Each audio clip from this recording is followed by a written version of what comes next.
Donc avant de lire le texte sur lequel je vais prêcher, je vais donner quelques nouvelles de mon ministère au GBU. Donc, comme certains le savent, donc je viens à peu près tous les 6 mois donner des nouvelles de mon ministère au GBU et puis pour prêcher également, puisque l'Église de Boulogne soutient mon ministère depuis 8 ans que je travaille pour les GBU. Avant que je travaillais au GBU, j'étais un membre très actif, on va dire, de cette Église entre 2006 et 2014. Et donc, je suis toujours heureux de revenir ici pour partager la parole et puis voir les uns les autres. Il y a toujours un certain nombre de visages connus et puis toujours à chaque fois de nouvelles personnes, même si je reviens tous les 6 mois, à chaque fois il y a des nouvelles personnes, donc c'est toujours une joie de faire connaissance avec de nouveaux frères et sœurs. Alors, depuis le mois c'était quand j'étais venu la dernière fois, au mois de mars ou au mois d'avril, je crois, un truc comme ça. Donc depuis ces quelques mois, au sein des GBU, donc je travaille à Paris-Saclay, donc la banlieue sud-ouest, ce qu'on appelle aussi le plateau de Saclay. Et donc j'accompagne des groupes d'étudiants et des étudiants qui se réunissent pour lire la Bible ensemble, étudier la Bible ensemble, dans le but de la faire connaître à leurs camarades de classe. L'idée, c'est pas de se retrouver entre chrétiens, mais de se retrouver pour des études bibliques d'évangélisation et qui soient compréhensibles pour tout étudiant qui serait intéressé par ouvrir une fois dans leur vie ou des dizaines de fois dans leur vie la parole de Dieu. Et donc depuis le mois de mars-avril, bon, il y a eu la fin de l'année, il y a eu l'été. J'ai organisé et dirigé un camp de randonnée dans les Alpes, où tous les jours on faisait des randonnées et on étudiait la Bible. Donc c'était un camp où on était très peu nombreux, mais où les temps de communion fraternelle et puis les temps d'études bibliques ont fait beaucoup de bien aux étudiants qui étaient là, et dont plusieurs avaient besoin de se ressourcer dans la parole. On en a toujours besoin, mais là, c'est vrai que pour certains, ça leur a fait un bien très particulier. Il y a eu aussi, fin août, notre traditionnel camp de formation biblique, théologique et pratique, auquel je n'ai pas assisté, mais il y avait à peu près, je sais plus, 80 étudiants inscrits, quelque chose comme ça. Donc ça faisait une centaine de personnes avec les enseignants et les organisateurs, là aussi dans les Alpes. Et puis depuis septembre, la rentrée bat son plein. Donc on a fait quelques semaines de stand fin septembre. Donc on a été sur je sais plus combien, 10, 15, 20 campus, un truc comme ça. Donc moi, à Paris-Saclay, j'ai fait des stands à la fac de Orsay et à la fac de Saint-Quentin en Yvelines. Puis là, mes collègues du reste de l'Île-de-France, ont semé sur leur propre campus, toujours avec l'aide d'un certain nombre d'étudiants. Et donc à chaque fois, il y a un certain nombre d'étudiants croyants et non croyants, des musulmans, des catholiques, des agnostiques, qui ont laissé leur contact, qui sont même qui ont laissé leur contact, qui sont entrés dans le groupe WhatsApp du groupe local d'étudiants. Et puis voilà, maintenant ils ont les infos, ils savent quand on se réunit, où on se réunit, et puis il n'y a plus qu'à ce qu'ils viennent pour venir étudier la parole. Donc c'est une rentrée très encourageante, de mon côté en tout cas, parce que plusieurs des groupes qui, depuis 1, 2, 3, 4, 5 ans, n'existaient plus, faute d'étudiants pour les faire tourner, ont repris là. Donc, vendredi, il y a un étudiant qui vient d'arriver en Île-de-France, un étudiant indien qui étudie à HEC, qui m'a contacté. Un jour avant, il ne connaissait pas les GBU. Sa copine qui habite dans un autre pays, elle lui a dit « Ah contacte les GBU, il y en a peut-être un là où tu es ». Il m'a contacté, puis le lendemain, il décidait avec une autre étudiante que je connaissais, de relancer le groupe de HEC qui n'avait pas tourné depuis 2 ans. Il y a une étudiante qui vient de débarquer à Versailles et qui était dans les GBU dans un autre endroit avant et qui va réactiver ce groupe qui n'existe plus depuis 5 ans. Donc voilà, c'est encourageant de voir que la parole va pouvoir être semée sur ces campus ou à proximité de ces campus, alors que ça n'avait pas été le cas ces dernières années. Et donc sinon, voilà, dans les autres écoles et facs, ça continue comme d'habitude, avec des nouveaux étudiants très très motivés qui se lèvent pour partager la parole. Donc vous pouvez prier pour tous ces étudiants, pour ceux pour qui c'est la première année qui seront responsables d'un groupe local, pour ceux pour qui c'est déjà dans les habitudes, on va dire, et prier que plein d'étudiants chrétiens viennent pour pouvoir assurer la relève pour les années suivantes, parce que bon, globalement l'idée c'est que s'il n'y a pas d'étudiants, bon, moi je peux pas venir chaque semaine dans un même groupe, j'en aide plusieurs, et donc il faut qu'il y ait au moins un étudiant pour faire tourner un groupe, et donc certaines années il y en a 0, donc il n'y a pas de groupe, donc priez qu'il y ait de la relève dès à présent pour l'année prochaine, mais surtout priez que des étudiants qui ne connaissent pas la parole ou qui sont en recherche puissent nous trouver, et puis venir fidèlement semaine après semaine pour connaître notre merveilleux Sauveur et Jésus-Christ. Donc voilà, si vous avez des questions sur les groupes bibliques universitaires, n'hésitez pas à venir me voir à la fin du culte. Et si même vous êtes, je ne sais pas s'il y a quelques étudiants par ici, si vous voulez venir dans un GBU ou créer un GBU sur le campus où vous êtes, je serai heureux de vous expliquer comment faire. Et si vous êtes lycéen, pareil, on a les groupes bibliques lycéens, des groupes d'études bibliques, d'évangélisation dans les lycées, par les lycéens, pour les lycéens. Donc si jamais vous êtes lycéen, vous connaissez des lycéens chrétiens, n'hésitez pas à venir en discuter. Ça c'était pour les news, et maintenant on va se plonger dans le petit texte simple, léger et court sur lequel nous allons réfléchir ce matin, et c'est texte dans le livre du Lévitique. Donc voilà, Lévitique chapitre 25.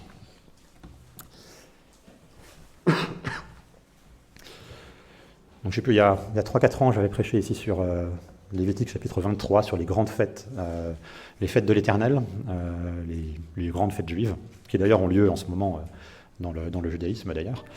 Et donc là, on va 2 chapitres juste après. Lévitique chapitre 25. Et je lis dans la traduction Semeur. Au mont Sinaï, l'Éternel s'adressa à Moïse en ces termes. « Dis aux Israélites, quand vous serez entrés dans le pays que je vais vous donner, la terre se reposera. Ce sera un temps de sabbat en l'honneur de l'Éternel. Pendant 6 ans, tu ensemenceras ton champ, et pendant 6 ans, tu tailleras la vigne et tu en récolteras les produits. Mais la 7e année sera un temps de sabbat, une année de repos pour la terre, un sabbat en l'honneur de l'Éternel. Tu n'ensemenceras pas ton champ et tu ne tailleras pas ta vigne. Tu ne moissonneras pas les repousses de ta moisson précédente et tu ne vendangeras pas les raisins de ta vigne non taillée. Ce sera une année de repos pour la terre. Vous vous nourrirez de ce que la terre produira pendant son temps de repos, toi, ton serviteur, ta servante, ton ouvrier journalier et les étrangers résidant chez vous, ainsi que ton bétail et les animaux sauvages qui vivent dans ton pays. Tout produit des terres leur servira de nourriture. Vous compterez 7 années de repos, soit 7 fois 7 ans, c'est-à-dire une période de 49 ans. Le 10e jour du 7e mois, le jour des expiations, vous ferez retentir le son du corps à travers tout le pays. Vous déclarerez année sainte cette 50e année. Et dans tout le pays, vous proclamerez la libération pour tous ses habitants. Ce sera pour vous l'année du jubilé. Chacun rentrera en possession de sa terre, et chacun retournera dans sa famille. La 50e année sera donc pour vous l'année du jubilé. Vous ne sèmerez pas, vous ne moissonnerez pas les repousses, et vous ne vendangerez pas la vigne non taillée, car c'est l'année du jubilé. Vous la tiendrez pour sainte. Vous mangerez ce qui aura poussé dans les terres. En cette année jubilaire, chacun de vous retournera dans sa propriété. Si donc vous vendez une propriété à votre compatriote, ou si vous en achetez une de lui, qu'aucun de vous ne lèse son compatriote. On tiendra compte pour le prix d'achat du nombre d'années écoulées depuis le dernier jubilé, et son prix de vente sera donc fixé en fonction du nombre d'années de récolte restantes. Selon qu'il reste plus ou moins d'années, le prix d'achat sera élevé ou faible, car en fait, ce qui est vendu, c'est un certain nombre de récoltes. Que nul de vous ne lèse donc son prochain, mais agissez par crainte de votre Dieu, car je suis l'Éternel, votre Dieu. Vous obéirez à mes commandements, vous observerez mes lois et vous les appliquerez. Ainsi, vous demeurerez dans le pays en sécurité, et la terre vous donnera ses fruits. Vous mangerez à satiété, et vous y vivrez en sécurité. Peut-être direz-vous, que mangerons-nous la 7e année, puisque nous n'aurons ni semé, ni rentré de récolte? Sachez que la 6e année, je répandrai ma bénédiction sur vous en vous assurant une récolte suffisante pour 3 ans. Lorsque vous sèmerez la 8e année, vous vivrez encore sur l'ancienne récolte dont vous mangerez jusqu'à la récolte de la 9e année. Une terre ne devra jamais être vendue à titre définitif, car le pays m'appartient, et vous êtes chez moi des étrangers et des immigrés.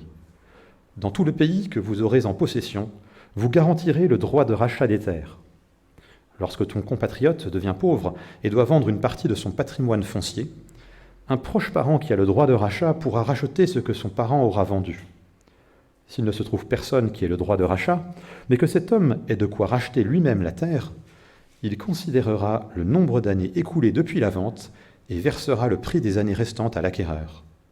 Ainsi, il rentrera en possession de sa propriété. Mais s'il ne trouve pas les moyens de racheter sa terre, elle restera entre les mains de l'acquéreur jusqu'à l'année du jubilé. À ce moment-là, elle lui sera rendue et il en reprendra possession. Si quelqu'un vend une maison d'habitation située dans une ville entourée de remparts, son droit de rachat durera 1 année entière à partir du jour de la vente et sera limité à cela. Si la maison n'a pas été rachetée au terme d'une année complète, elle sera définitivement acquise à l'acquéreur et à ses descendants. Elle ne sera pas rendue à son propriétaire d'origine à l'année du jubilé. Par contre, les maisons des villages sans murs d'enceinte seront considérées comme les champs du pays. Elles pourront être rachetées en permanence et seront rendues au jubilé. Quant aux villes des Lévites et aux maisons qu'ils y posséderont, ceux-ci bénéficieront d'un droit de rachat perpétuel sur ces maisons. Si un Lévite a vendu sa maison, l'acquéreur en sortira l'année du jubilé. En effet, les maisons des villes des Lévites sont leur propriété inaliénable parmi les Israélites. Les champs dépendant de leur ville ne pourront pas être vendus, car ils sont leur propriété à perpétuité. Si ton prochain qui vit près de toi s'appauvrit et tombe dans la misère, tu lui viendras en aide. Il se trouve être comme un étranger ou un immigré, afin qu'il survive à côté de toi. Agis par crainte de Dieu. Ne reçois de la part de ton prochain ni intérêt ni profit pour que celui-ci puisse vivre à côté de toi. Si tu lui prêtes de l'argent, tu n'en exigeras pas d'intérêt, et si tu lui donnes de tes vivres, tu n'en tireras pas de profit. Je suis l'Éternel, votre Dieu, qui vous ai fait sortir d'Égypte pour vous donner le pays de Canaan, pour être votre Dieu. Si ton prochain qui vit près de toi devient pauvre et se vante à toi, tu ne le feras pas travailler comme un esclave. Tu le traiteras comme un ouvrier salarié ou comme un immigré. Il sera ton serviteur jusqu'à l'année du jubilé. Alors, il quittera ton service, lui et ses enfants, pour retourner dans sa famille et rentrer en possession du patrimoine de ses ancêtres. Car ce sont mes esclaves que j'ai fait sortir d'Égypte. Ils ne doivent pas être vendus comme esclaves. Tu ne les traiteras pas avec brutalité. Tu craindras ton Dieu. Les esclaves, hommes ou femmes qui vous appartiendront, proviendront des peuples étrangers qui vous entourent. C'est d'eux que vous pourrez acquérir des esclaves et des servantes. De plus, vous pourrez acheter des étrangers résidant chez vous et des membres de leur famille qui vivent parmi vous et qui sont nés dans votre pays, et ils deviendront votre propriété. Vous pourrez les léguer en héritage à vos enfants pour qu'ils en aient la propriété. Ils seront vos esclaves à perpétuité. Mais vous ne traiterez pas avec brutalité vos compatriotes, les Israélites. Si un étranger résidant chez toi s'enrichit, et que l'un de tes compatriotes s'endette envers lui et se vende à lui ou à l'un des descendants d'une famille étrangère, il jouira, même après que la vente aura été effectuée, d'un droit de rachat. L'un de ses frères pourra le racheter. Son oncle ou son cousin, ou un autre membre de sa parenté proche ou éloignée, pourra le racheter. Ou encore, il pourra se racheter lui-même s'il en trouve les moyens. Il calculera, avec l'acquéreur, le nombre d'années comprises entre la date de la vente et l'année du jubilé. Le prix du rachat sera fixé en fonction du nombre d'années sur la base du salaire d'un ouvrier. S'il reste encore beaucoup d'années, il versera pour son rachat une large part du prix payé par l'acquéreur. Et s'il reste peu d'années jusqu'à celle du jubilé, il en tiendra compte et versera comme prix de rachat une somme proportionnelle au nombre de ces années. L'homme sera chez son maître comme un ouvrier engagé à l'année, mais tu ne permettras pas qu'il soit traité avec brutalité. S'il n'est racheté d'aucune de ces manières, il retrouvera sa liberté l'année du jubilé, lui et ses enfants. Car c'est de moi que les Israélites sont esclaves. Ce sont mes esclaves que j'ai fait sortir d'Égypte. Je suis l'Éternel, votre Dieu. Petit texte simple et court. Et je vous invite à garder vos Bibles ouvertes pour pouvoir avoir le texte sous les yeux.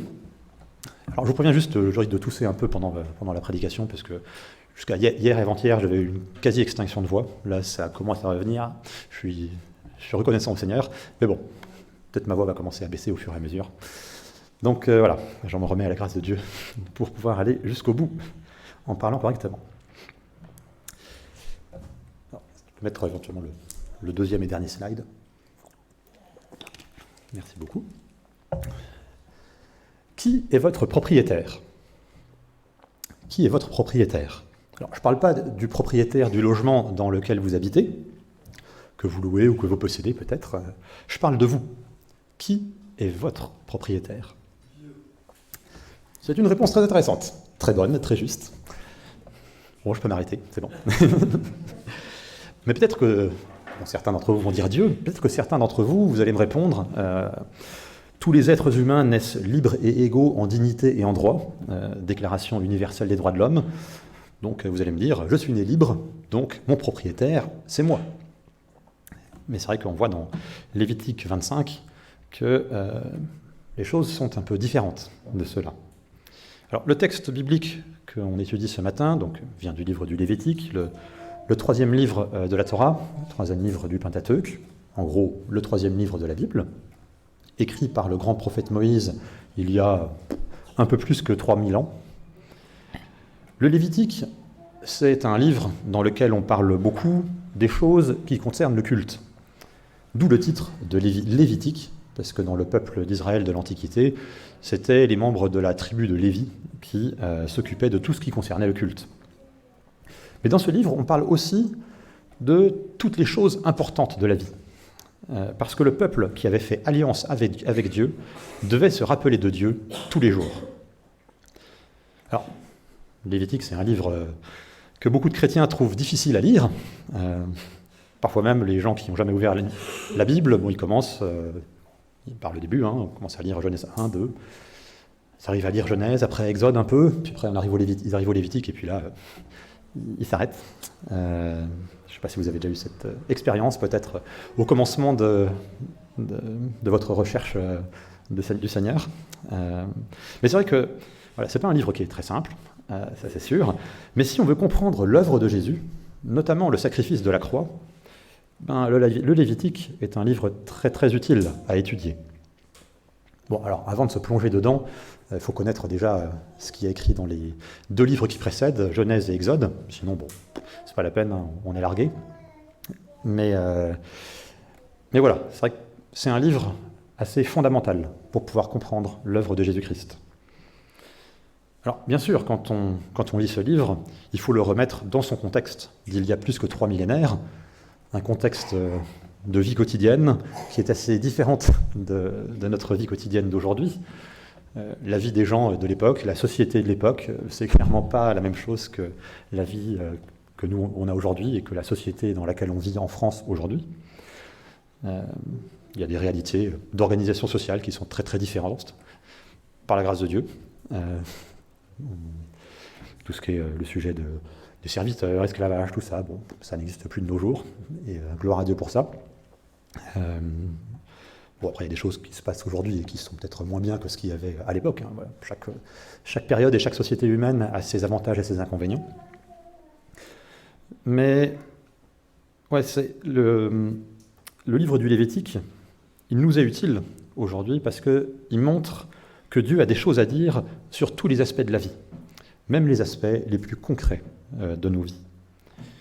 Et il y a deux principes qu'on retrouve partout dans ce livre et qui sont nécessaires pour comprendre tout le reste de la Bible. Et ces principes, c'est la sainteté et l'amour. C'est un peu, à mon sens, les deux clés de lecture de ce livre, la sainteté et l'amour.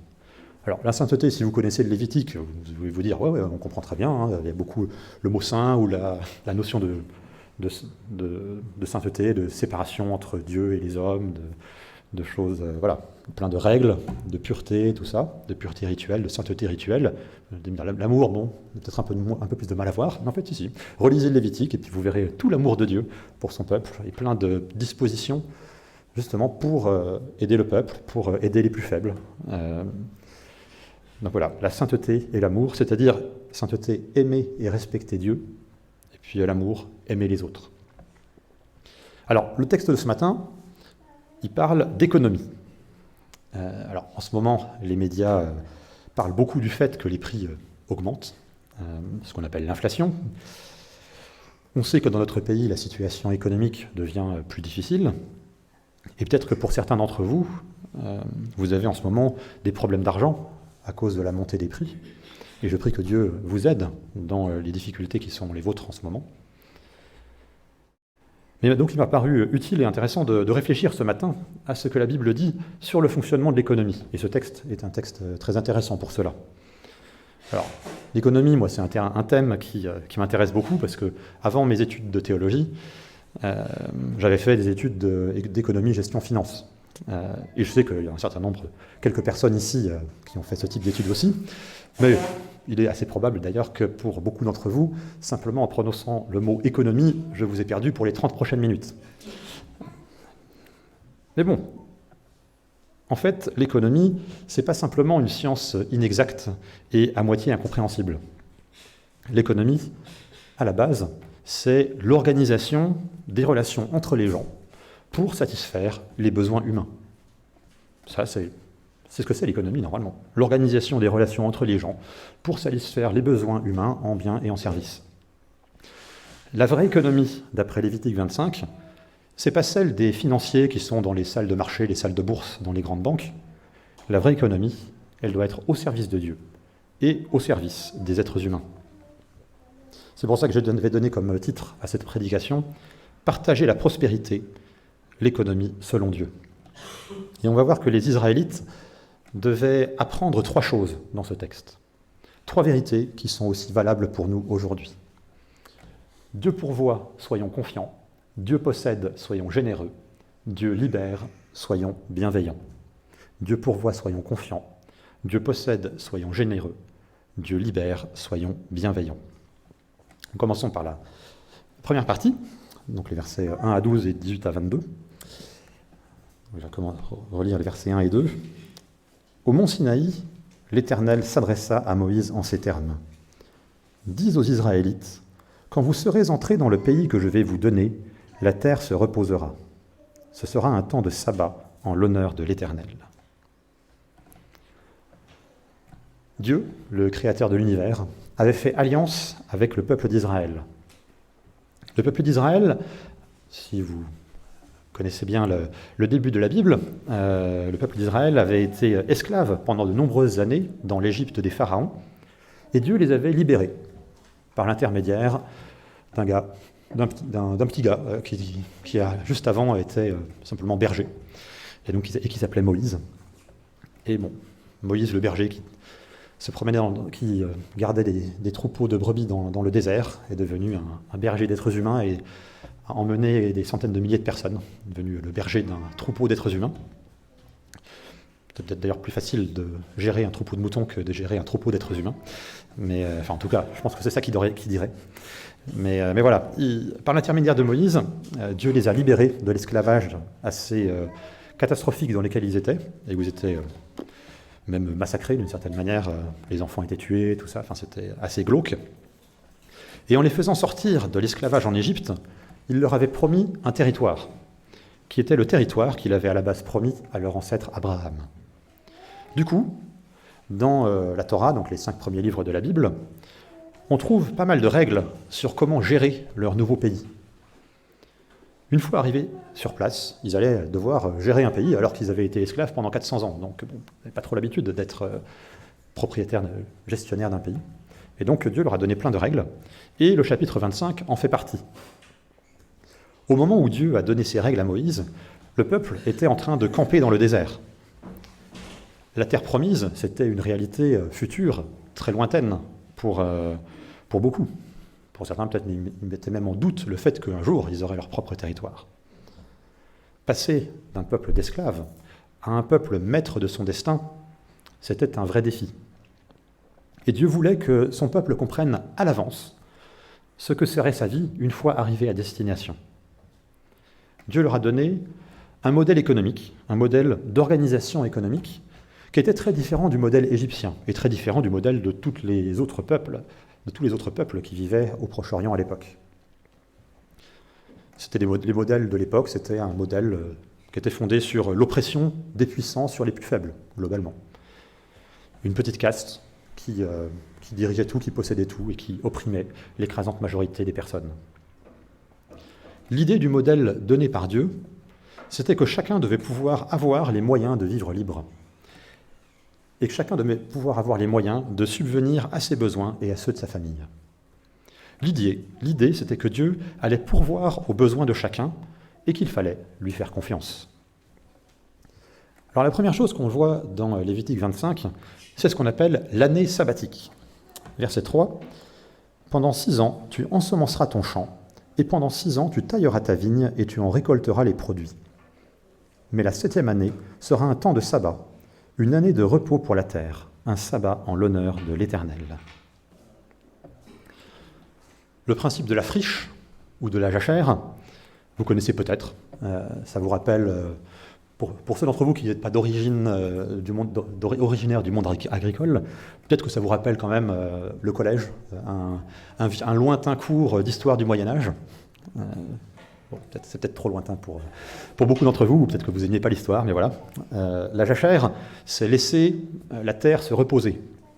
Parce que un principe écologique de base, c'est que la terre n'a pas la capacité de donner des produits en continu. Elle doit se reposer et se renouveler. Sinon, on l'épuise et plus rien ne peut pousser. Alors bon, aujourd'hui en Europe, la jachère n'est plus trop utilisée parce qu'on a des engrais et on pratique ce qu'on appelle la rotation des cultures pour éviter d'appauvrir les sols. Donc voilà, on plante une année dans un champ un certain type de culture, une autre année un autre type, et donc du coup, voilà, les plantes vont pomper des choses différentes chacune, et donc la terre n'est pas totalement épuisée à la fin.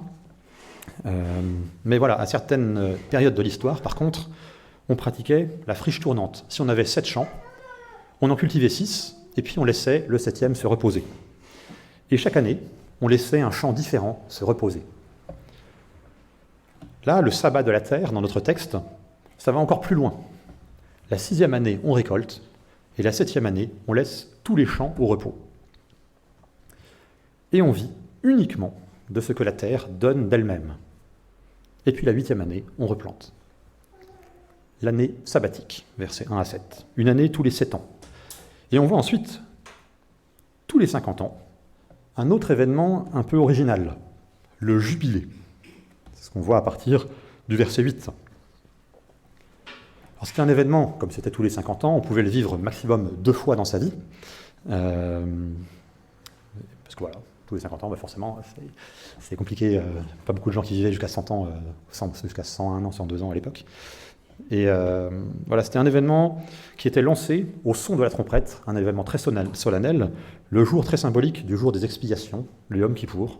D'ailleurs, le Yom Kippour, c'était mercredi dernier. Mais voilà, un événement particulier. Verset 10, « Vous déclarerez année sainte, cette 50e année, et dans tout le pays, vous proclamerez la libération pour tous ses habitants. Ce sera pour vous l'année du jubilé. Chacun rentrera en possession de sa terre, et chacun retournera dans sa famille. La 50e année sera donc pour vous l'année du jubilé. Vous ne sèmerez pas, vous ne moissonnerez pas les repousses, et vous ne vendangerez pas la vigne non taillée. » C'était une année sainte, c'est-à-dire une année consacrée à Dieu. C'est ça ce que c'est la sainteté, c'est ce qui est en lien avec Dieu, ce qui est consacré à Dieu. Le jubilé, c'était une année sabbatique qui venait juste après une autre année sabbatique. Donc c'était 2 années où il fallait vivre avec simplicité, une vie très simple, et où on devait gérer ses réserves de nourriture avec beaucoup de sagesse. C'était comme une sorte d'interruption dans la vie économique du pays, pour pouvoir consacrer plus de temps à Dieu. Verset 1, verset 20. « Peut-être direz-vous, que mangerons-nous la 7e année, puisque nous n'aurons ni semé, ni rentré de récolte ? Sachez que la 6e année, je répandrai ma bénédiction sur vous, en vous assurant une récolte suffisante pour 3 ans. Lorsque vous sèmerez la 8e année, vous vivrez encore sur l'ancienne récolte, dont vous mangerez jusqu'à la récolte de la 9e année. » Quand on y pense, c'était un peu fou. Il fallait que la 6e année, il y ait assez à manger pour l'année de la 6e année, pour la 7e année, pour la 8e année. Donc, en une année, il fallait avoir des récoltes pour 3 ans. Ça impliquait d'avoir un très bon système de stockage, et aussi, surtout, qu'il n'y ait pas de guerre pendant cette période. Et si vous connaissez un petit peu l'histoire antique, c'était assez rare qu'il y ait des années sans guerre, quoi. L'idée, c'était que Dieu allait pourvoir, que Dieu allait prendre soin. Dieu allait pourvoir comme il avait pourvu dans le désert, en nourrissant le peuple de manière extraordinaire. Dans le désert, c'est un désert, quoi. Donc, il n'y a rien qui pousse, ou pas grand-chose en tout cas, et puis ils se déplaçaient tout le temps, mais Dieu leur fournissait ce qu'ils appelaient la manne, donc des graines qui leur permettaient de faire un pain qui ressemblait un petit peu à de la brioche, ou un truc comme ça, et puis il y avait parfois de la viande, il y a eu des fois de la viande, des oiseaux qui tombaient du ciel, et puis qui pouvaient manger, et puis il y avait leur troupeau. Dieu les avait nourris de manière extraordinaire. Et là, tous les 6, 7, 8 ans, Dieu allait refaire des sortes de miracles pour pouvoir prendre soin de son peuple. Dieu avait promis sa bénédiction si le peuple respectait son alliance avec lui. Verset 18, « Vous obéirez à mes commandements, vous observerez mes lois et vous les appliquerez. Ainsi, vous demeurerez dans le pays en sécurité, et la terre vous donnera de ses fruits.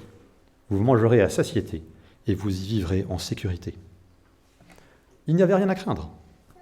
Si le peuple obéissait à Dieu, les années de jubilé se passeraient bien. Et si le peuple n'obéissait pas à Dieu, de toute façon, la question de la nourriture pendant le jubilé ne se poserait pas. Parce que le jubilé, ça demandait tellement de confiance en Dieu que ce serait une des premières choses que le peuple laisserait tomber. Matérialisme et jubilé, ça ne va pas trop ensemble. D'ailleurs, on ne sait même pas si le jubilé a été réellement appliqué.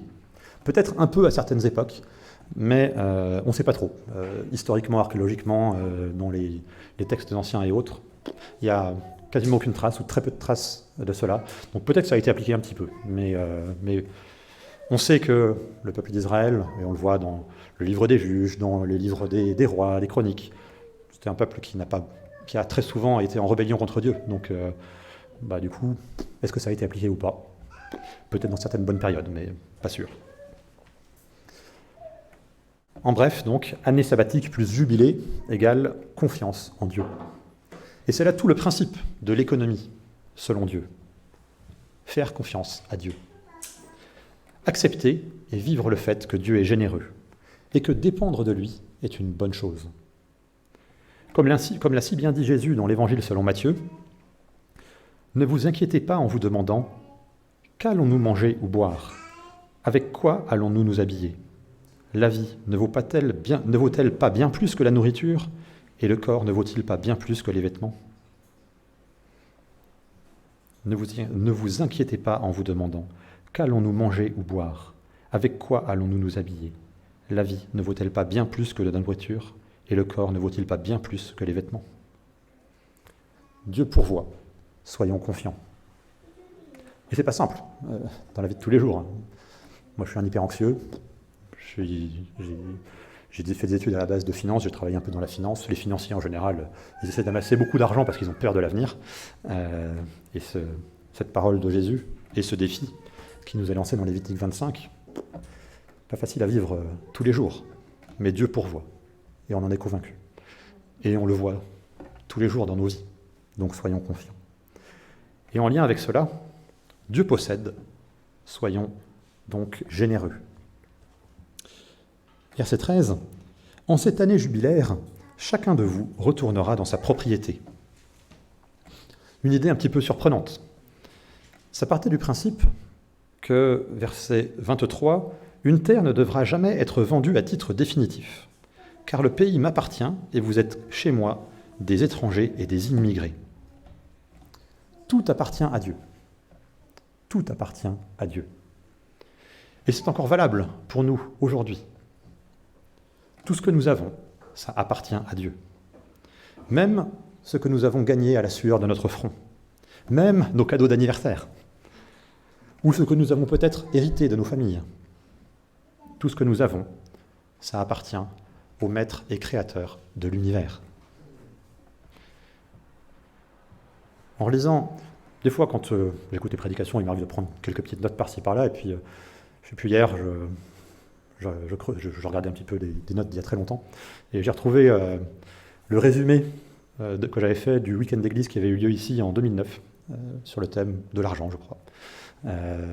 Et le résumé, c'était « Tout appartient à Dieu ». J'ai retrouvé ces notes juste après avoir fini de revoir ma prédication. Voilà, tout appartient à Dieu. Donc si vous étiez là en 2009, au week-end d'église à Corny, ceci est juste un rappel. Tout appartient à Dieu. Nous sommes simplement des gérants de ce que Dieu nous donne. Et Dieu nous appelle à bien gérer ce qu'il nous confie. Dieu égale propriétaire, le peuple égale simple gérant. Et donc, si un Israélite vendait un terrain, comme on le voit dans le verset 14, 15, 16, eh bien en fait, il ne vendait pas la terre en tant que telle, puisque la terre, ça ne lui appartenait pas, elle appartenait à Dieu. Il vendait une anticipation des récoltes futures jusqu'au prochain jubilé. Et au jubilé, il récupérait sa terre.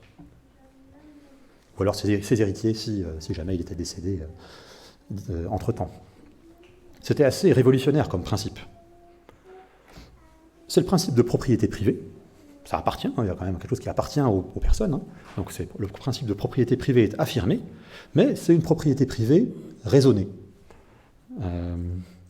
Ni communisme, ni capitalisme. Ça limitait le danger d'accumulation excessive, que toutes les terres autour d'un village se retrouvent entre les mains d'une seule personne ou de quelques très riches familles, comme ça a pu arriver et que ça arrive encore un peu partout dans le monde, dans les temps passés et dans les temps actuels. Ce principe-là, ça limitait la spéculation immobilière sur le prix des terres agricoles, qui fait des ravages dans beaucoup de pays aujourd'hui, où des gens achètent des terres juste pour les acheter, et puis bon, les exploitent peut-être même pas, juste en attendant que les prix augmentent. Et puis maintenant, pendant ce temps-là, les agriculteurs autour n'ont pas de terres à exploiter. Et en plus, verset 17, il y avait obligation d'être honnête dans le business.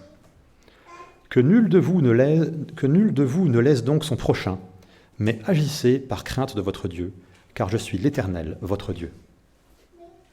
C'est un bon principe à garder en tête dans le monde du travail, quel que soit votre travail. Que nul de vous ne laisse son prochain, mais agissez par crainte de votre Dieu. Ce texte rappelle entre autres que le but de la vie, c'est pas de s'enrichir par tous les moyens.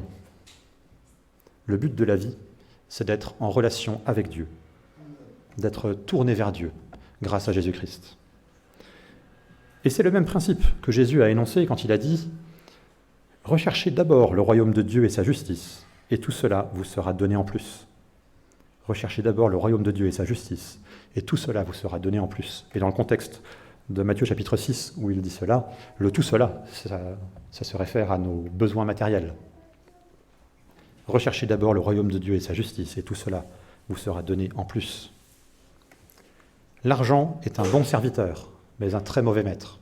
Vous connaissez peut-être cette phrase, vous l'avez peut-être déjà entendue ici d'ailleurs. Il me semble peut-être que la première fois que j'ai entendu, c'était dans une prédication de Pablo. Mais c'est une phrase extrêmement utile à se rappeler. Surtout pour ceux d'entre vous peut-être qui travaillaient dans le monde de l'entreprise et encore pire, dans le monde de la finance. L'argent est un bon serviteur et un très mauvais maître. Je dis encore pire, par autodérision et auto-ironie. Je reste un financier dans ma tête, même si je ne bosse plus dans la finance. Si on revient à notre texte, donc on voit que tout le monde était invité à prendre soin des personnes les plus vulnérables. Versets 35 à 38. Si ton prochain qui est près de toi s'appauvrit et tombe dans la misère, tu lui viendras en aide. Une société dans laquelle on devait mettre en avant la fraternité et l'entraide. Et c'était une belle application concrète du principe que l'on retrouve dans le chapitre 19 du livre du Lévitique, juste 6 chapitres avant. Tu aimeras ton prochain comme toi-même. C'est dans le Lévitique que cette phrase est prononcée en premier dans la Bible. Et donc, tous ces principes qu'on voit là sont des applications de ce principe. Tu aimeras ton prochain comme toi-même, donc obligation d'aider les pauvres. interdiction de profiter des pauvres pour s'enrichir sur leur dos. Et même plus, verset 35, ouais, si ton prochain qui vit près de toi s'appauvrit et tombe dans la misère, tu lui viendras en aide. C'est pas tu attendras que quelqu'un lui vienne en aide, c'est tu lui viendras en aide. Dans le livre des Actes des Apôtres et dans les épîtres de Paul, dans le Nouveau Testament, on voit que les premiers chrétiens mettaient un point d'honneur à mettre en pratique ce principe de Lévitique 25.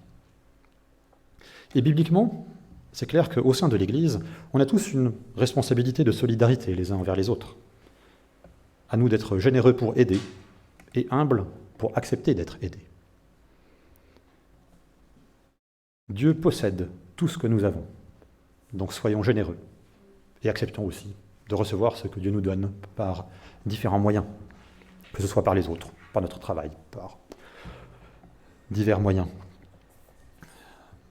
Nous pouvons être généreux en donnant à des associations qui aident les personnes les plus pauvres, ou à l'Église pour qu'elle puisse soutenir ces associations. En France, on a la chance d'être dans un pays où les choses sont bien organisées et où les impôts vont là où ils doivent aller, et non pas dans la poche de personnes qui détournent, la plupart du temps en tout cas, l'écrasante majorité du temps. Donc en payant nos impôts, on donne de l'argent à l'État pour qu'il puisse faire fonctionner tout le système très généreux d'aide sociale que nous avons dans notre pays. Mais aussi on peut être généreux en donnant à la personne sans domicile qui est au coin de notre rue, aux mendiants dans le métro. Alors bien entendu, à part les impôts, nous n'avons pas d'obligation de donner à chaque personne et à chaque organisation qui nous demande de l'argent, parce que sinon on se retrouverait vite nous-mêmes pauvres. Mais c'est aussi facile d'utiliser cet argument-là pour ne rien donner à personne et pour rester enfermé dans notre indifférence aux autres. Dieu a été généreux avec nous. Il est généreux avec nous. Il sera généreux avec nous. Et donc soyons-le nous aussi, de manière à la fois extravagante et mesurée. Parce que comme on l'a vu dans cette partie, il y a deux réalités à vivre en même temps. Générosité extrême et sage gestion à long terme. Sage gestion pour pouvoir aider les autres, entre autres. C'est assez compliqué. Et c'est un principe qu'on retrouve dans le Nouveau Testament aussi. À la fois, on est invité à tout donner, et puis à suffisamment bien gérer notre argent pour pouvoir aider les personnes qui sont autour de nous. À chacun de discerner comment il doit vivre ça au quotidien. Mais voilà, Dieu possède, soyons généreux. Et Dieu libère, donc soyons bienveillants. Ça, c'est la fin du chapitre à partir du verset 39, avec des réalités sociales un petit peu plus dérangeantes, complexes, mais voilà, qui était le contexte de l'époque. Pas spécialement très bon, mais voilà, c'est comme ça. Mais voilà, on l'a lu au verset 10. L'année du jubilé, dans tout le pays, vous proclamerez la libération pour tous ses habitants. À l'époque du Lévitique, dans l'Antiquité, si on faisait faillite, c'était pas comme aujourd'hui. Aujourd'hui, si en tant que personne individuelle, vous faites faillite, d'une certaine manière, enfin, on ne peut pas faire faillite en tant que personne individuelle, mais si vous êtes totalement très surendetté, eh ben, vous pouvez aller devant une commission de surendettement pour obtenir le réaménagement ou l'effacement de votre dette. Il y a une succursale de la Banque de France qui s'occupe de ça. À l'époque, pour payer les dettes, on n'avait parfois pas d'autre choix que de se vendre soi-même en esclavage. Un peu trash, mais voilà, c'était comme ça que ça fonctionnait. Et dans les versets 39-40, on voit que si un Israélite se vendait à une autre personne, ben il serait au service de son maître comme un salarié, et pas comme un esclave. Parce que le peuple de Dieu était esclave de Dieu, et non pas esclave des hommes. Verset 42, c'est Dieu qui dit « Car ce sont mes esclaves que j'ai fait sortir d'Égypte ». Mes esclaves, c'est-à-dire, j'ai fait sortir d'Égypte le peuple, qui était esclave en Égypte. Bon ben, vous êtes mes esclaves, vous m'appartenez parce que c'est moi qui vous ai libérés. Ce sont mes esclaves que j'ai fait sortir d'Égypte, ils ne doivent pas être vendus comme esclaves. En faisant sortir les Israélites d'Égypte, Dieu avait effectué le rachat du peuple, et le peuple lui appartenait. Verset 55 aussi, « C'est de moi que les Israélites sont esclaves, ce sont mes esclaves que j'ai fait sortir d'Égypte. Je suis l'Éternel, votre Dieu. » Et nous pouvons faire le parallèle avec nous-mêmes, si nous sommes chrétiens, c'est-à-dire disciples de Christ. En tant que chrétiens, Jésus-Christ nous a rachetés du pouvoir du mal et du péché. Il nous a rendus libres par rapport à la condamnation qui était nôtre. Et nous lui appartenons si nous mettons notre confiance en lui. Verset 43, « Tu ne les traiteras pas avec brutalité, tu craindras ton Dieu. » Tout était fait pour maintenir la dignité et l'humanité des personnes pauvres, et cela par respect pour Dieu. Un esclave, dans cette réalité du peuple d'Israël, ce n'était pas une chose, c'était une personne créée à l'image de Dieu. Une personne qui devait assumer ses difficultés financières, mais il ne fallait pas en profiter pour l'écraser. D'ailleurs, si tout le monde aidait son prochain, comme on l'a vu dans le verset 35, personne n'aurait besoin de se vendre comme esclave. Mais quoi qu'il en soit, le jour du jubilé, les esclaves israélites étaient libérés. Et pas juste le jour du jubilé d'ailleurs.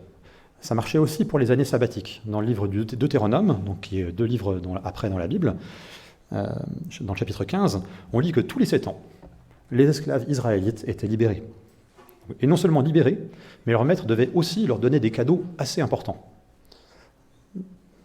Donc on apprend cela, que tous les 7 ans en fait, il y avait une libération, et puis du coup, c'est presque comme si les personnes qui s'étaient vendues en esclavage étaient un peu dédommagées en partie de leur travail.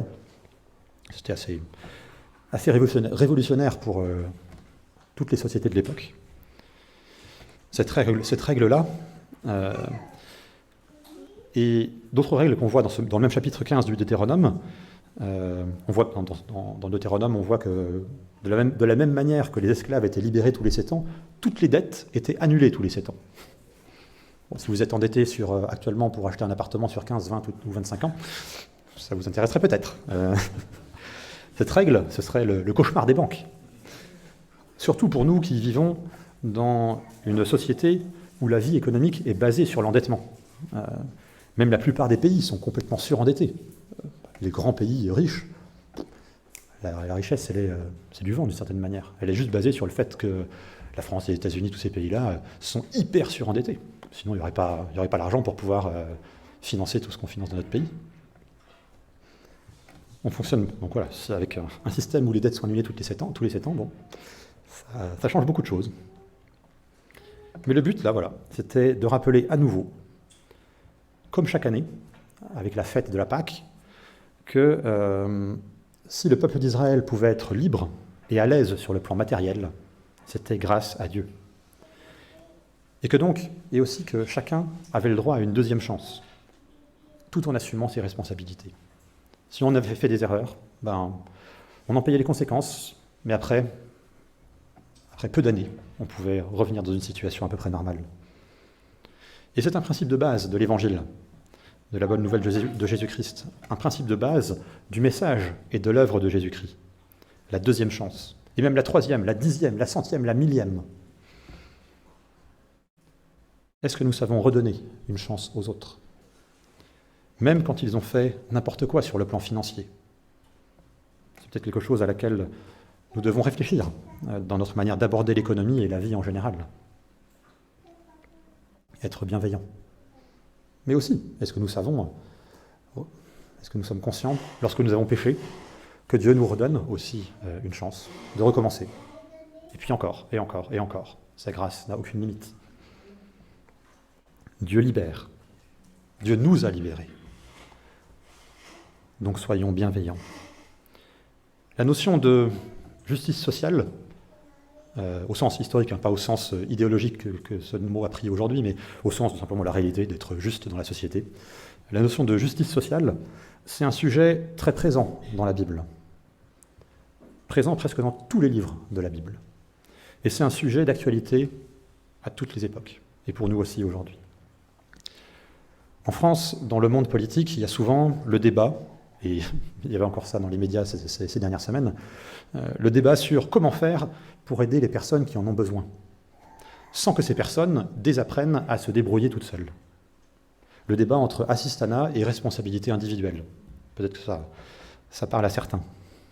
Ben, le livre du Lévitique invite à trouver des solutions originales, parce qu'il n'y a pas de solution toute faite dans ce genre de débat, dans ce genre de sujet. Distribuer l'argent qu'on n'a pas, et qu'on est perpétuellement obligé d'emprunter à d'autres pour pouvoir le distribuer, ce n'est pas le modèle biblique. Mais le modèle biblique, ce n'est pas non plus une hyper-responsabilisation individuelle, qui fait que les personnes qui sont en difficulté se retrouvent écrasées jusqu'à la fin de leur jour. Le modèle biblique, c'est un modèle de solidarité responsabilisante, ou de responsabilisation solidaire, si vous préférez, suivant vous êtes plutôt de gauche ou de droite. Le modèle biblique, c'est une société où on encourage chacun à agir de manière responsable, mais où on tient compte aussi du fait que nous vivons dans un monde déchu. Dans un monde où les choses ne se passent pas toujours comme on l'avait prévu. Dans un monde où les accidents de la vie peuvent nous jeter à la rue du jour au lendemain. Dans un monde où on peut perdre son travail. Dans un monde où les banques peuvent faire faillite. Mais aussi, il faut le reconnaître, dans un monde où parfois nos mauvais choix financiers peuvent nous mettre dans des situations compliquées. Que nous soyons au chômage ou que nos finances soient très bonnes, nous devons toujours réfléchir à nos choix financiers. Même si les médias, même si la publicité, même si notre entourage nous mettent la pression, nous ne sommes pas obligés de posséder le dernier iPhone à 1000 € ou la dernière Ferrari et de nous endetter pour cela. Christ nous a libérés. Ne soyons pas esclaves du regard des autres et ne soyons pas esclaves des dettes. Alors, attention, je ne dis pas que les riches doivent vivre dans la culpabilité et l'autocensure permanente. Je vous rappelle que j'ai fait des études de finance et que j'ai bossé il y a quelques années dans la finance, mais même si c'était il y a très longtemps. Mais voilà, Dieu ne nous a pas créés pour que nous vivions dans la misère, toujours affamés. Il nous a créés pour que nous prenions plaisir à ce qu'il nous offre et pour que nous soyons reconnaissants pour ce qu'il nous donne. Même si c'est ce que nous vivons au quotidien est clairement, parfois, souvent, compliqué et qu'on n'a peut-être pas beaucoup. Mais il nous demande de faire preuve de sagesse dans la manière dont nous utilisons ce qu'il nous donne. Bien gérer notre argent, bien gérer votre argent, surtout si vous n'en avez pas beaucoup, ça s'apprend. Savoir vivre en cohérence avec l'argent que nous avons, ça s'apprend. Savoir maîtriser nos désirs matériels, quel que soit, même si on a tout l'argent pour pouvoir acheter tout ce qu'on veut, ça s'apprend aussi. Et si vous avez du mal dans tout cela, que vous soyez hyper riche ou pas du tout riche, n'hésitez pas à venir en discuter avec les responsables de l'Église, et ils seront heureux de vous aider peut-être à réfléchir sur ces sujets, ou peut-être ils pourront vous orienter vers des personnes qui pourront vous aider à avancer sur ces sujets de manière très concrète. Quoi qu'il en soit, il y a une chose que nous devons garder en tête. C'est que même nos choix financiers mauvais ou égoïstes n'échappent pas à l'immensité de la grâce de Dieu. Si nous appartenons à Dieu par Jésus-Christ, Dieu est toujours là pour nous aider à nous relever. Il est toujours là avec nous. Et il est toujours là pour nous aider, par son Saint-Esprit, à avancer sur le chemin de la sagesse financière et sur le chemin de la générosité et de la bienveillance envers les autres. Comme on l'a vu il y a quelques minutes, Jésus nous a rachetés, il nous a libérés, il est notre roi.